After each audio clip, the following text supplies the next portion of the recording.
is in focus because I feel like this camera does not focus very well. Today we're making dumplings. We're gonna make shrimp and pork dumplings. So I got pretty much all my ingredients here. I have the ground pork and nothing else to say other than ground pork. I have some Napa cabbage, and this makes a great filler to just fill in the dumpling, but it also retains a lot of water, so it makes for a very juicy dumpling, along with the fact that this pork is quite fatty. They're a bit thinner. It looks more like a grassy type of plant.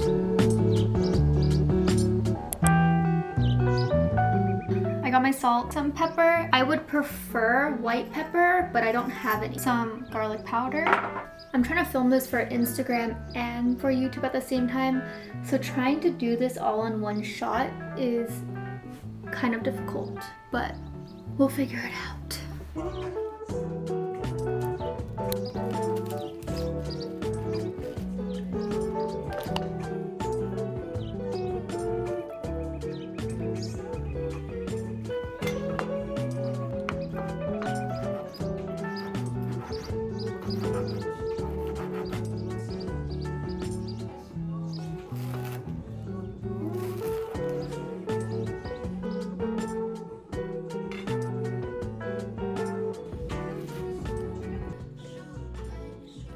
Now that the chives are in, I'm kind of eyeballing it. I don't know exactly how much we're gonna need, so we're just gonna play it by ear, but I think that's a good amount. Next, we're gonna add some Napa cabbage. I'm gonna go ahead and wash this up before we put this in here because I'm not trying to get us to eat dirt, unless you're into that.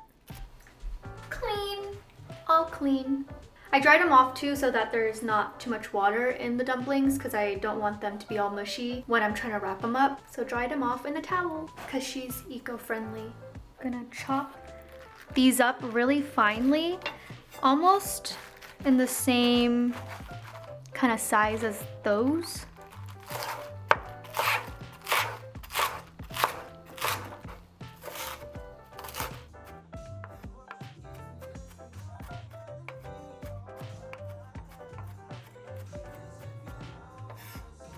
We got all of the chopping done, just for the cabbage though. Still need to chop up the onion and the ginger. And then I think that's it. I only have crushed garlic, but normally I would put fresh garlic. I mean, I have this type of crushed garlic, which I get from Trader Joe's, which works quite well when I'm cooking just because it's super quick. And the flavor's pretty garlicky. The flavor's there, is my point.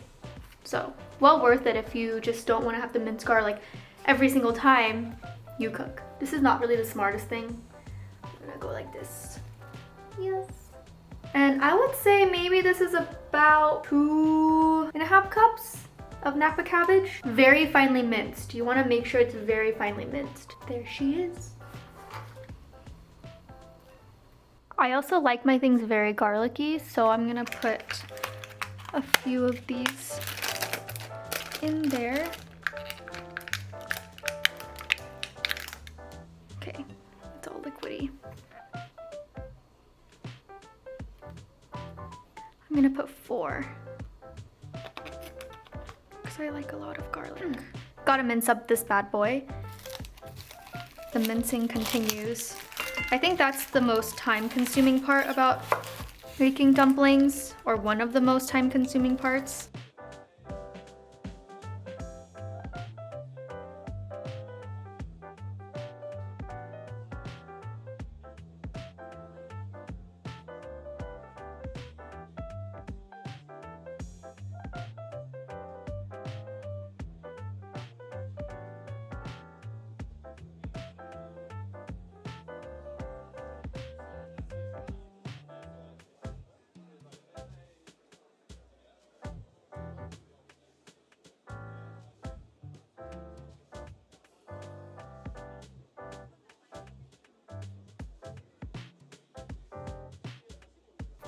I'm gonna put in some soy sauce. And again, I'm eyeballing pretty much everything. Also gonna add in some mirin. And mirin is kind of like this, how do I describe it? Soft, vinegary, sweet fermented, salty but sweet. And then I'm also gonna put in some black vinegar, which is different from normal vinegar. It's a little bit less like that, a little bit less like vinegary. It has some tomato, orange juice, sugar, onion, salt. It's a bit more sweet. So I'm gonna drizzle in some of this. And then of course with just our regular ground spices. Honestly, I tend to under season my stuff, so I'm gonna add a little bit more salt than I usually do.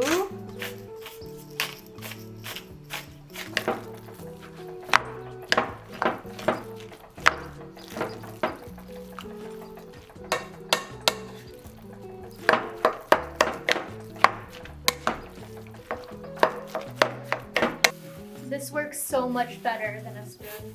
Just kind of grab and twist.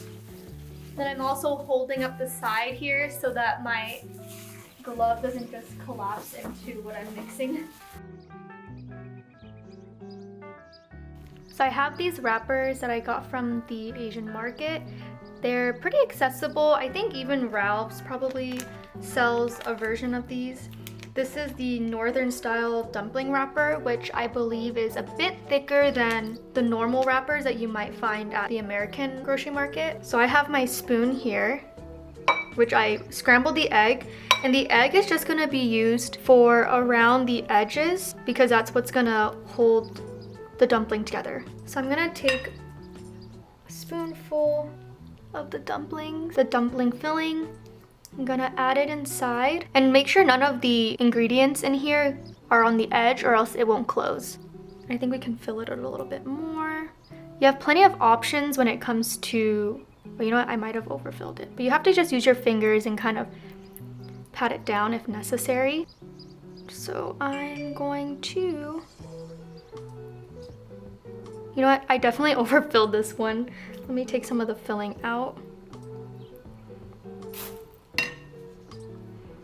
So you can just press together the edges to close it up. But make sure you pinch it enough so that it doesn't open when it's steaming. Just pinch it really well. And that's why you use the egg, so that it's like a bonder. How cute. So we got one down.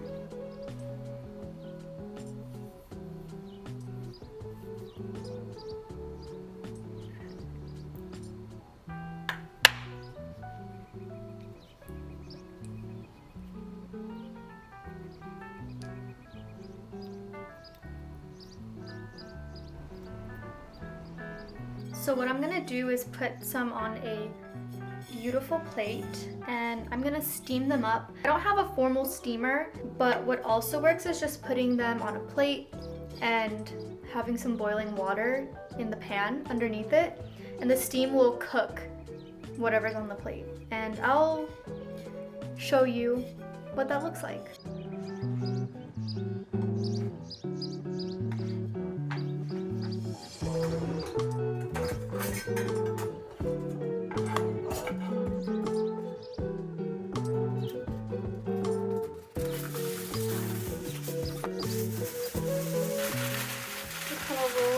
To make some sort of holder. Let's see. Okay, I made some sort of holder. There you go. That works perfectly.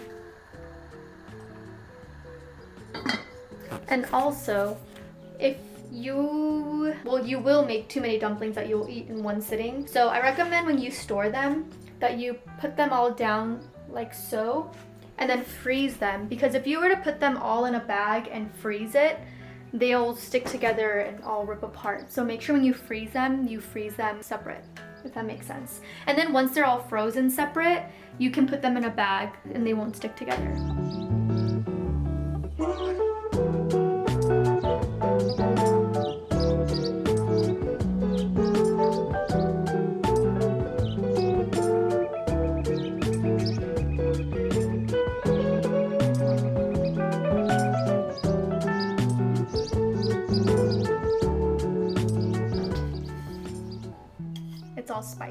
and ready to go.